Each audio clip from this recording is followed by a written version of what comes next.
I've had this diesel heater in the bus for about 3 weeks now, and I've used it almost every day.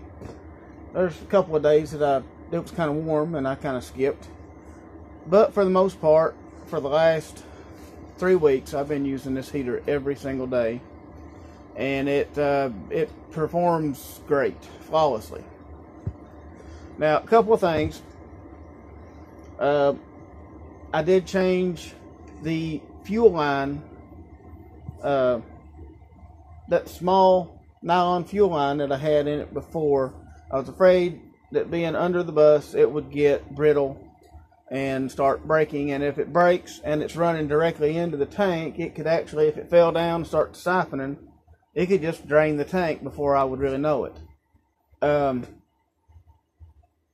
I wanted a more, a thicker hose or a more robust hose. So I ran rubber line from the tank back to the filter, then out of the filter into the pump. And on the other side, the nylon line is actually still inside of a fuel line because of the amount of weight that would have to be pushed up to the heater. These little pumps, these little pulsing pumps, they only have so much power, and I think I may have wore mine a whole lot more than what I should have. For one thing, you're not supposed to run them horizontal, and you're not supposed to, or it's not recommended to use the prime feature on the heater, which is what I did. I held the off button until it started priming, and it ran for several minutes pumping that fuel through the line. Problem with that is the pump is running dry. All right, now there's a guy on YouTube that I will post a link to his channel somewhere up, either up here in the description, probably both. I may even put it on the end screen of the video. This guy, his name's John. He has an excellent channel going over these heaters. He has went through and he's done his research. He is very knowledgeable, and he's got a real talent for explaining everything about these heaters. I learned a lot from him, and I changed several things. Like I changed the angle of my pump. I think I may have already wore it a whole lot. It still works. In fact, it's pumping out good warm air right now, so the pump is still pumping the fuel, has to be. Can't really hear it because I have it mounted under the floor, and I have it mounted on the isolation bracket that comes with it. And also, something else that I hadn't thought about until he mentioned it was the hoses.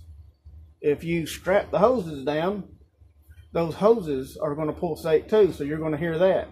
I had my hoses all strapped real good and tight, and you could hear that pump just like it was running right up here inside the bus. Well, as far as this heater goes, I love it. It works excellent.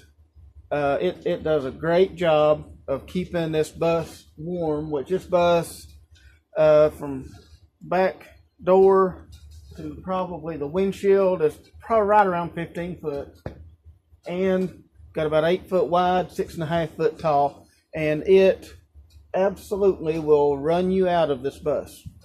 A lot of that depends also on your level of insulation in your bus, van, camper, whatever. If it's not insulated well, it will have to work harder, of course. It's not that loud, as long as you have it, mounted where it's not, I'd say if it's right out in the open, yeah, it'll be kind of loud, but mine is kind of back in the cabinet, but you have to allow plenty of airflow. It works great. Fuel consumption.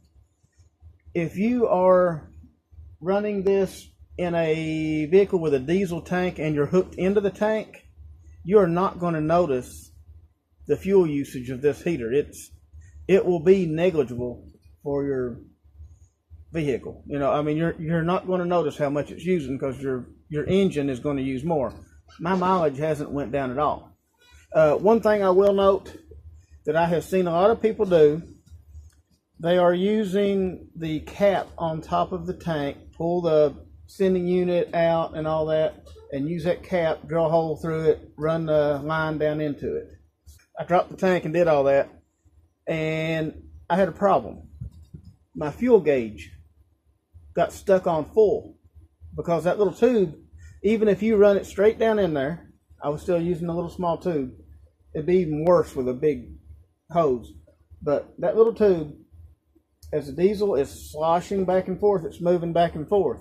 Well, it was somehow or another, it got sloshed back and it hung up, and the float came down, landed on the hose, and it was kind of like this, but it was enough to hold that gauge up on full.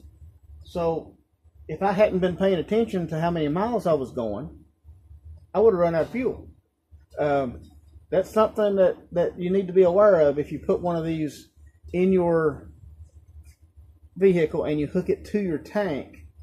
There is a possibility that it could jam up your sending unit for your fuel tank. And I don't want anything in that little area there where all that's at. So what I did is probably a kind of a controversial thing. I drilled a hole in the tank, in the fuel tank.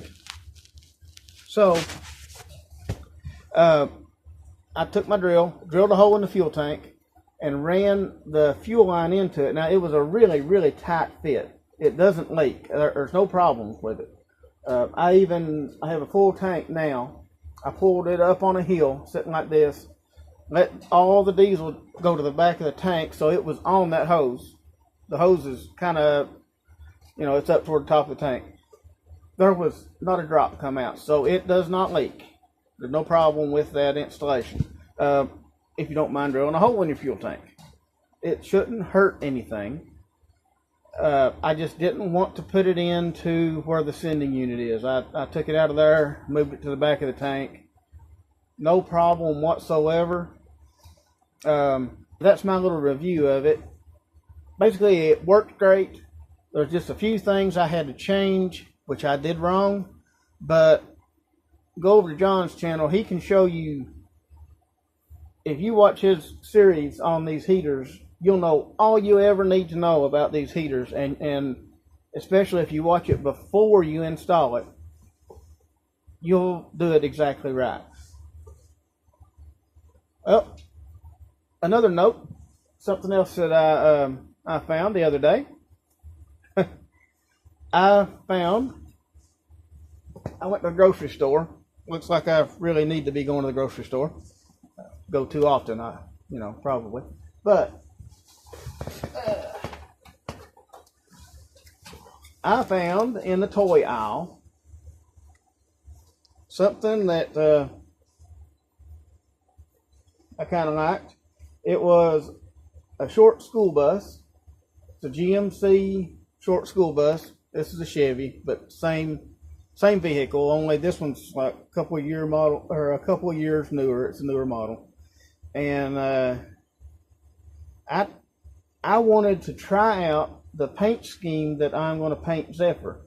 Now, yellow, I don't really like this color of yellow. I don't exactly have a garage I can fit this in to paint it, so it's going to have to be painted outside. And I have to find several pretty days to paint it. Also, acquiring the paint may be necessary to paint it, so I don't even have the paint yet. But this is what I want to do. As you can see, it's silver and blue. I even put my deck up on top and even put my back porch on it.